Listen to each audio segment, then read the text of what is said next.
तो हेलो दोस्तों, आप सभी का स्वागत है अनवर जी के ऑफिशियल पर। तो दोस्तों, मैंने आज आपसे बोला था कि आज मैं राजपूताना मध्य भारत सभा तथा राजस्थान सेवा संघ के बारे में आपको बहुत ही महत्वपूर्ण जानकारी दूंगा। और दोस्तों, मैं आपसे ये दावे के साथ कह सकता हूँ, आपने जितना भी पढ़ा है उसमें से थोड़ी बहुत एक्स्ट्रा जानकारी आपको यहाँ से जरूर देखने को मिलेगी, और जो आपके लिए फायदेमंद होगी। वर्तमान में जो कंपटीशन में प्रश्न पूछे जा रहे हैं उनसे रिलेटेड सारी चीजें मिलेगी आपको। ओके दोस्तों, तो दोस्तों बात करते हैं राजपूताना मध्य भारत सभा की। इसकी स्थापना होती है 1918 ईस्वी में। 1918 ईस्वी में इसकी स्थापना दोस्तों कहाँ होती है? तो इसकी स्थापना होती है दोस्तों दिल्ली में। कहाँ होती है दोस्तों? दिल्ली में। दिल्ली में दोस्तों चांदनी चौक के अंदर मारवाड़ी पुस्तकालय में। ये यहाँ से बहुत बार प्रश्न पूछ लिया गया है दोस्तों, बहुत बार हर विभिन्न विभिन्न एग्जामों में, कि राजपूताना मध्य भारत सभा की स्थापना कब हुई? 1918 ईस्वी में। कहाँ हुई? दिल्ली चांदनी चौक मारवाड़ी पुस्तकालय में। ओके। और दोस्तों इसके अध्यक्ष थे जमनालाल बजाज। इसके अध्यक्ष कौन थे दोस्तों? जमनालाल बजाज। और दोस्तों प्रथम अधिवेशन, ये जो प्रथम अधिवेशन हुआ था 1918 ईस्वी में दिल्ली चांदनी चौक मारवाड़ी पुस्तकालय में, और साथ में स्थापना भी हुई थी। इसके अध्यक्ष थे दोस्तों जमनालाल बजाज। और दोस्तों उपाध्यक्ष थे गणेश शंकर विद्यार्थी। कौन थे दोस्तों उपाध्यक्ष? गणेश शंकर विद्यार्थी। और दोस्तों राजपूताना मध्य भारत सभा के जो सदस्य थे वो थे अर्जुन लाल सेठी, केसरी सिंह बारहट, विजय सिंह पथिक जी, चांदकरण शारदा, गिरधर शर्मा, स्वामी नरसिंह देव। दोस्तों एक बार फिर देख लीजिए, सदस्य अर्जुन लाल सेठी, केसरी सिंह बारट, विजय सिंह पथिक। इनका नाम याद रखना है दोस्तों आपको। चांदकरण शारदा, गिरधर शर्मा, स्वामी नरसिंह देव, क्योंकि ये ज्यादातर सबको पता नहीं होता है, बाकी वो उपरयुक्त तीनों है ना, सबको याद होता है। उसके अलावा दोस्तों ये संस्था है ना, इस संस्था का मुख्य कार्यालय कहाँ था? कानपुर में था। मतलब कि राजपूताना मध्य भारत सभा का जो कार्यालय था वो कहाँ पर था? कानपुर में था दोस्तों। और दोस्तों कानपुर से ही आप सबको पता होगा, राजपूताना मध्य भारत सभा के जो उपाध्यक्ष थे दोस्तों गणेश शंकर विद्यार्थी। ये गणेश शंकर विद्यार्थी दोस्तों आप लोगों के प्रताप नामक समाचार पत्र निकाले थे। क्यों? कानपुर से गणेश शंकर विद्यार्थी कौन सा समाचार पत्र निकालते थे? प्रताप नामक समाचार पत्र। और दोस्तों कोई पूछ ले एग्जामिनर की प्रताप समाचार पत्र कैसा था, तो साप्ताहिक था दोस्तों। मतलब 7 दिन में एक बार जो निकलता है ना उसे साप्ताहिक बोलते हैं, तो साप्ताहिक था।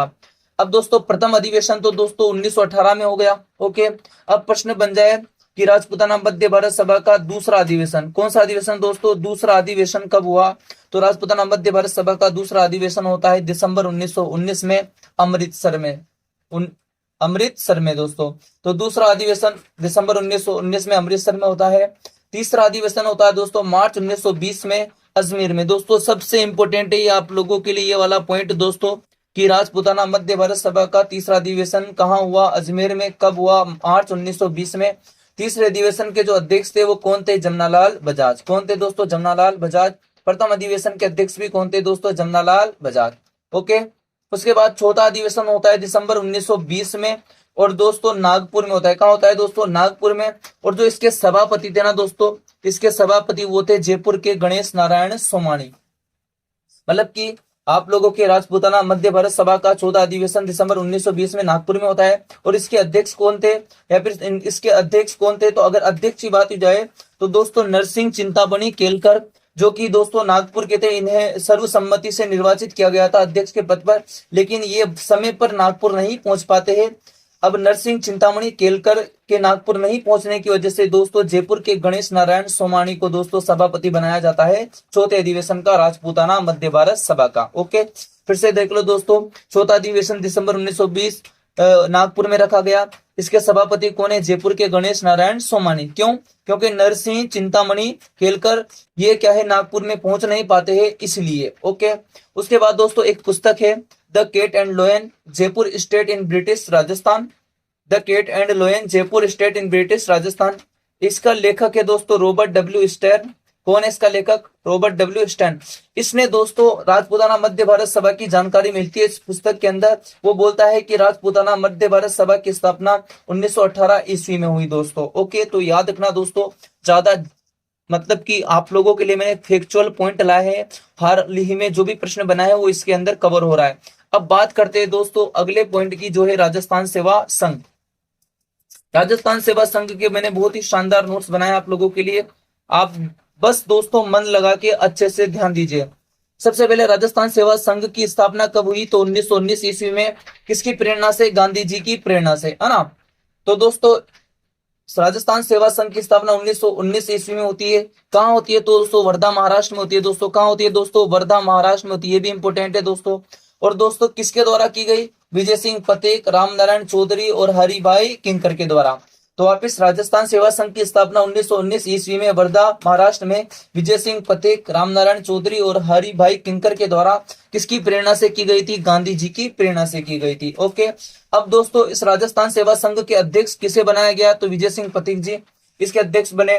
और दोस्तों जो मंत्री है राजस्थान सेवा संघ के वो रामनारायण चौधरी बने, रामनारायण चौधरी बने। ओके, अब दोस्तों बहुत ही शानदार जानकारी यहां से प्रश्न पूछ सकता है एग्जामिनर। तो दोस्तों राजस्थान सेवा संघ के सदस्यों का ध्येय वाक्य था, जान के खौफ से कर्तव्य से ना हटूंगा कभी, काम रह जाएगा जान रहे ना रहे। दोस्तों इसके अंदर उनके जो काम के प्रति लगन और निष्ठा भाव नजर आता है। दोस्तों जान चली जाए लेकिन कर्तव्य से कभी नहीं हटेंगे। दोस्तों काम रह जाएगा जान रहे या ना रहे, है ना। मतलब कि काम रह जाएगा जान रहे ना रहे, मतलब कि ये पूर्ण रूप से दोस्तों अपने कार्य के प्रति समर्पित है। ओके, उसके अलावा दोस्तों राजस्थान सेवा संघ के आजीवन सदस्य। दोस्तों यहां से जो प्रश्न बनाना दोस्तों खतरनाक वाला, आप सोच भी नहीं सकते कि राजस्थान सेवा संघ पढ़कर गया था लेकिन प्रश्न कहां से पूछा दोस्तों, इसीलिए मैंने इसे अच्छे से कवर किया है। राजस्थान सेवा संघ के आजीवन सदस्य दोस्तों इन्हीं का ये ध्येय वाक्य था। राजस्थान सेवा संघ के आजीवन सदस्य विजय सिंह पतेक, रामनारायण चौधरी, श्रीमती अंजना देवी चौधरी, माणिक्यलाल वर्मा, शोभालाल गुप्ता, कुंवर मदन सिंह, हरिभाई किंकर, नैनू राम शर्मा और लादूराम जोशी। ये दोस्तों इसके आजीवन सदस्य थे। लादूराम जोशी, नैनू राम शर्मा, हरिभाई किंकर, माणिक्यलाल वर्मा, शोभालाल गुप्ता, कुंवर मदन सिंह, रामनारायण चौधरी, श्रीमती अंजना देवी चौधरी और विजय सिंह पतेक। तीन का नाम देकर पूछ सकता है दोस्तों इनमें से कौन नहीं थे और कौन थे, है ना। ऐसा क्वेश्चन बन सकता है। उसके बाद दोस्तों सबसे इंपॉर्टेंट जहां से क्वेश्चन बनते हैं, जैसे कि राजस्थान सेवा संघ, इसको दोस्तों अक्टूबर 1920 में इसका मुख्यालय अजमेर में स्थापित किया जाता है। मतलब कि इसका मुख्यालय पहले कहाँ था? 1919 में वर्धा में। देखो राजस्थान सेवा संघ की स्थापना 1919 में हुई, इसका मुख्यालय कहाँ था दोस्तों? वर्धा में, है ना। अब क्या होता है दोस्तों 1920 के अंदर इसके मुख्यालय को कहाँ पे स्थापित किया जाता है? अजमेर में। ओके, अब दोस्तों मुख्यालय तो आ गया लेकिन वर्धा से राजस्थान केसरी एक समाचार पत्र निकालना शुरू किया 22 अक्टूबर 1920 को। तो राजस्थान केसरी 22 अक्टूबर 1920 को वर्धा से निकालना शुरू। यूं मत सोचना कि यार के क्या बोलते हैं राजस्थान सेवा संघ का मुख्यालय तो अजमेर आ गया, है ना, फिर आप लोगों के ये वर्धा से कैसे निकल रहा है? तो दोस्तों मुख्यालय आया है लेकिन वहां से भी ये क्या निकाल रहे अपने पत्रिका, राजस्थान केसरी। तो राजस्थान केसरी 22 अक्टूबर 1920 को वर्धा से निकालना क्या होता है? शुरू होता है। इसके संपादक थे दोस्तों विजय सिंह पतेक, वेरी इंपॉर्टेंट। सह संपादक थे रामनारायण चौधरी। राजस्थान केसरी के सह संपादक रामनारायण चौधरी। और दोस्तों राजस्थान केसरी जो समाचार पत्र इसको आर्थिक सहायता देने वाले थे कौन? जमनालाल बजाज। जमनालाल बजाज गांधी जी के 5वें पुत्र इनको बोला जाता है दोस्तों। और दोस्तों पहला पत्र जो राजस्थानी लोगों द्वारा प्रकाशित, मतलब कि राजस्थान केसरी ऐसा पहला पत्र था या पत्रिका थी जो राजस्थान के लोगों द्वारा क्या की जाती थी दोस्तों? प्रकाशित की जाती थी। ओके, उसके अलावा अगले मेन पॉइंट जो शानदार है, यहाँ से खूब प्रश्न बने हैं दोस्तों।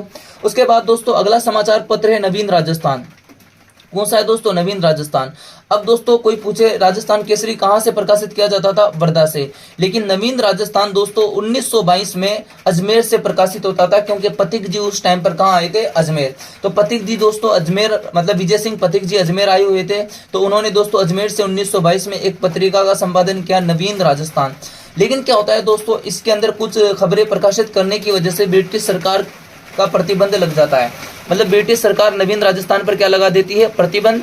अब दोस्तों इसी का ही नाम परिवर्तन करके, मतलब कि नवीन राजस्थान का नाम परिवर्तन करके तरुण राजस्थान नाम रख दिया जाता है। और 1923 में अजमेर से इसका संपादन कौन करते हैं दोस्तों? शोभालाल गुप्ता, रामनारायण चौधरी और जयनारायण व्यास। ये तीनों जने, शोभालाल गुप्ता, रामनारायण चौधरी और जयनारायण व्यास। ठीक है, नवीन राजस्थान पर ब्रिटिश सरकार ने प्रतिबंध लगा लिया, तो दोस्तों इसका नाम बदल दिया तरुण राजस्थान। और 1923 में अजमेर से इसका संपादन हुआ। ओके, एक बार फिर से देख लो, यहाँ से खूब प्रश्न बनते हैं। राजस्थान केसरी 1920 को वर्धा से निकाला जाता था। संपादक विजय सिंह पथिक, सह संपादक रामनारायण चौधरी। आर्थिक सहायता जमनालाल बजाज द्वारा। पहला पत्र जो राजस्थानी लोगों द्वारा प्रकाशित। ओके, फिर नवीन राजस्थान 1922 में अजमेर से पथिक जी अजमेर आए हुए थे, लेकिन ब्रिटिश सरकार पर ने इस पर प्रतिबंध लगा लिया नवीन राजस्थान पर। अब दोस्तों तरुण राजस्थान निकाला गया, मतलब कि नवीन का नाम बदला गया और 1923 में अजमेर से इसका संपादन होता था। और संपादन कौन करते थे? शोभालाल गुप्ता, रामनारायण चौधरी और जयनारायण व्यास।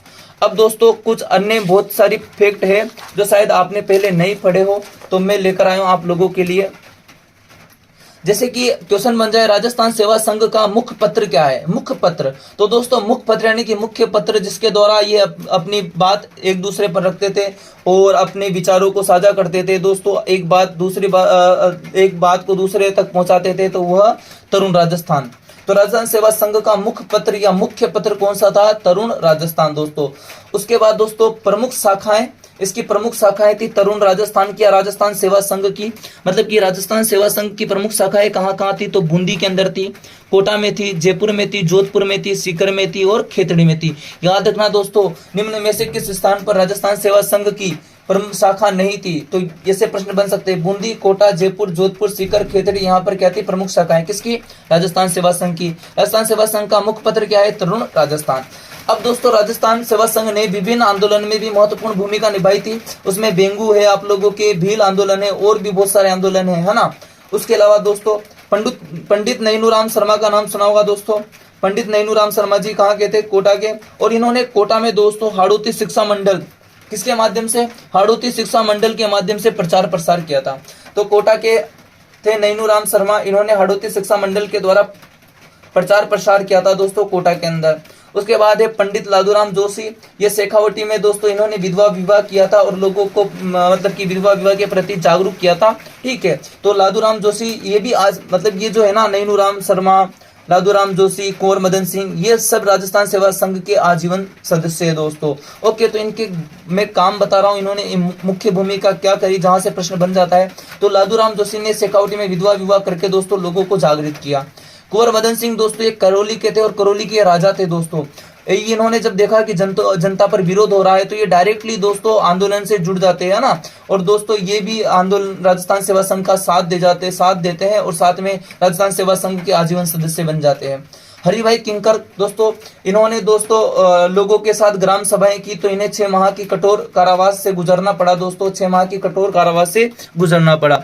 उसके बाद दोस्तों बहुत सारी चीजें देखने को मिलती है, जैसे कि 1924 में दोस्तों आंदोलन के समय मेवाड़ आंदोलन के समय दोस्तों अरेस्ट कर लिया जाता है विजय सिंह पथिक को। किसे? विजय सिंह पथिक को गिरफ्तार कर लेते हैं दोस्तों। उसके बाद दोस्तों 1927 में विजय सिंह पथिक को रिहा किया जाता है, आप लोगों ने पढ़ा होगा दोस्तों। उसके बाद दोस्तों 1927 में ही रामनारायण चौधरी और विजय सिंह पथिक के बीच में आपस में मनमुटाव हो जाता है और विजय सिंह पथिक दोस्तों राजस्थान सेवा संघ को छोड़ देते हैं। और दोस्तों राजस्थान सेवा संघ को पुनर्जीवित करने का जो श्रेय जाता है दोस्तों वो जमनालाल बजाज को जाता है। मतलब कि अगर कोई पूछे कि राजस्थान सेवा संघ को पुनर्जीवित किसने किया, राजस्थान सेवा संघ को पुनर्जीवित किसने किया, अगर आपसे पूछ ले तो राजस्थान सेवा संघ को पुनर्जीवित करने वाले थे आप लोगों के जमनालाल बजाज। कौन थे दोस्तों? जमनालाल बजाज। याद रखना दोस्तों, मैंने आप लोगों को बहुत ही शानदार जानकारी दी है ना, तो याद रखना आपसे ये जितने भी मैंने आप लोगों को 2 चीजें बताई, आज राजपूताना मध्य भारत सभा के अलावा मैंने आप लोगों को राजस्थान सेवा संघ इसके बारे में जानकारी दी है दोस्तों। यदि इसमें कोई गलती हो तो मुझे बता देना। बाकी मैंने कोशिश की आपको महत्वपूर्ण जानकारी देने की। वीडियो अच्छी लगी हो तो वीडियो को लाइक करना, चैनल को सब्सक्राइब करना। और दोस्तों क्या आपके टीचर ने जहां से भी आप पढ़ रहे हो इस तरीके से बताया था और इतने शानदार तरीके से समझाया है, हर एक चीज को बताया था? यदि बताया है तो जरूर बताना। क्या यह सीरीज जो मैं महत्वपूर्ण तथ्यों की लेकर आ रहा हूँ इसे कंटिन्यू रखना चाहिए या नहीं, कमेंट में जरूर बताना है। धन्यवाद।